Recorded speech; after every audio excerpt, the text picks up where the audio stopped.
Once upon a time, in a valley nestled between dry hills, there was a river. It didn't just flow through the land, it sang through the land.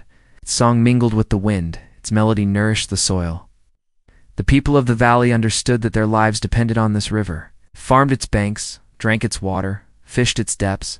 It was their lifeline. And one day the river stopped singing. The rains became fewer, the wells ran dry, the fields withered. The people were confused. They'd always relied on the river's song, but now its tune had changed to a whisper. The trees that once danced to its music shed tears instead of leaves. And as seasons turned into years, the river's song turned into silence. In that valley, there lived a young man named Armand. He loved the land with all his heart.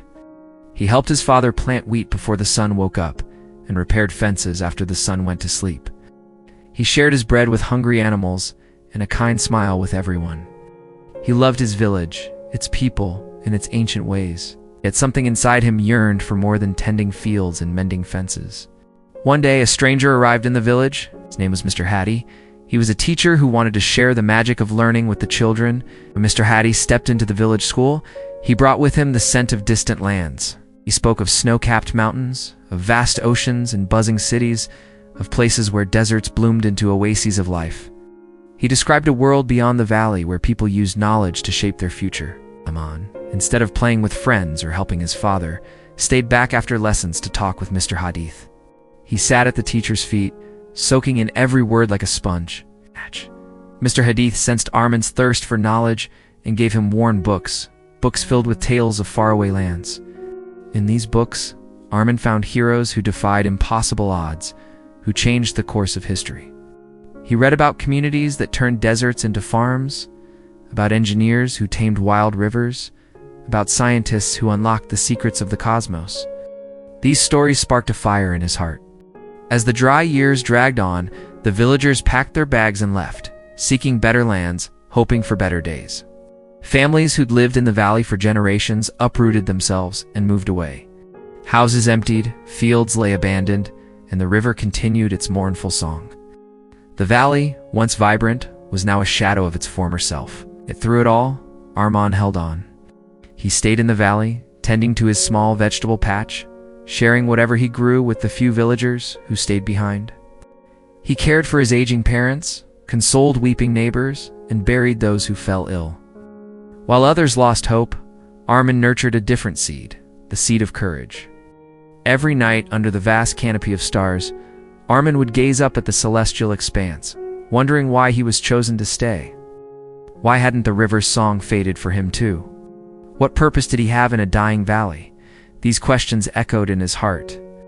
And then one night, as he looked up at the uncaring stars, a sudden realization struck him.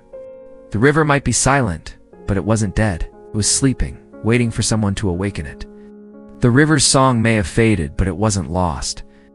It was waiting to be rediscovered. From that moment on, Armin's resolve hardened.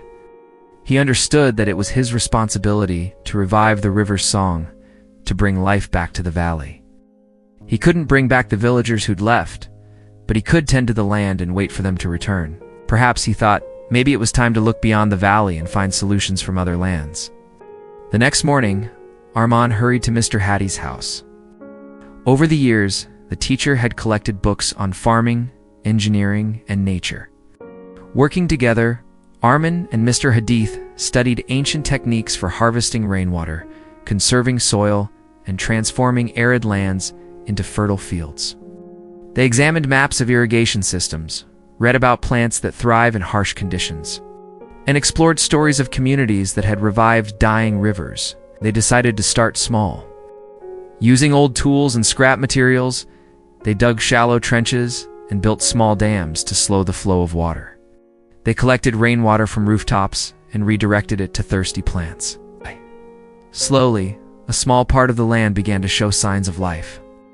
Patches of green appeared, tiny buds emerged, and the sweet sound of birdsong returned. When the other villagers saw the changes, their hearts stirred with a long-forgotten emotion, hope. They gathered around Armin and Mr. Hadith, eager to learn the methods that had brought life back to the parched earth. As more and more villagers joined, their efforts grew. They constructed larger rainwater ponds, dug deeper wells, and planted rows upon rows of trees to protect the soil. Each day, as the sun painted the sky with hues of orange and purple, they stood together, watching the transformation of their land. It was a testament to their collective effort, a symbol of their unwavering spirit. They faced challenges, endured setbacks, and learned from their failures. Each challenge made them stronger, each setback fueled their determination. As the years passed, the valley began to thrive once again. The fields yielded bountiful crops. The wells stayed full, even in the hottest summers. The trees grew tall and strong, providing shade and fruit. The river, though still modest, flowed steadily, carrying with it the sweet melody of life. News of their transformation spread beyond the hills.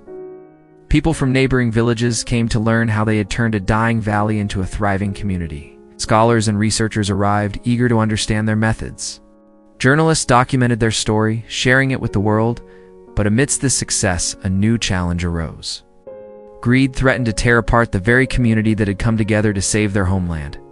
Some villagers, driven by self-interest, started hoarding water, building private ponds and diverting streams to their own fields. Disagreements arose, tensions escalated, and the unity that had been their strength was on the verge of breaking. Arman, witnessing the discord, knew he had to act. He organized a meeting under the shade of the ancient tree where he and Mr. Hadith had first shared their dreams. Looking out at the faces of his fellow villagers, he spoke with quiet conviction. "We built this village on shared struggle, and our strength lies in our unity. We must protect what we have built together." His words resonated with the villagers. They understood that their individual actions were affecting the whole community. Together, they established water committees, shared responsibilities, and created rules to ensure everyone had access to the resources they had worked so hard to create. They resolved conflicts, negotiated terms, and most importantly, they remembered the values that had guided them through the darkest days. Their story reached far and wide, becoming an example of resilience, unity, and hope. People from distant lands came to learn from them, to witness how a community had not just survived against all odds, but had thrived. But even as their fame grew, Armin and the villagers remained humble. They never forgot the years of hardship, the struggles they had endured, or the lessons they had learned along the way. They shared their knowledge freely, understanding that true wisdom lies in sharing, not hoarding.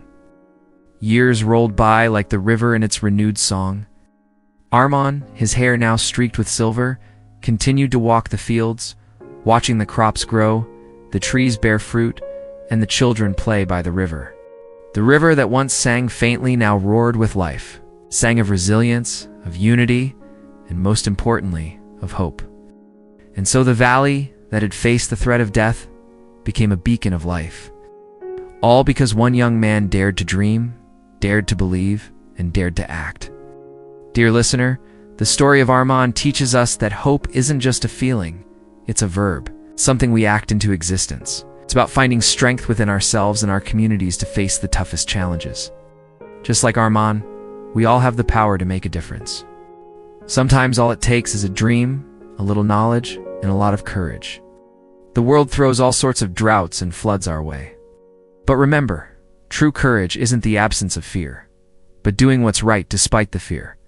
When you do, you fill your life and the lives of others with the music of hope, the sweetest song of all.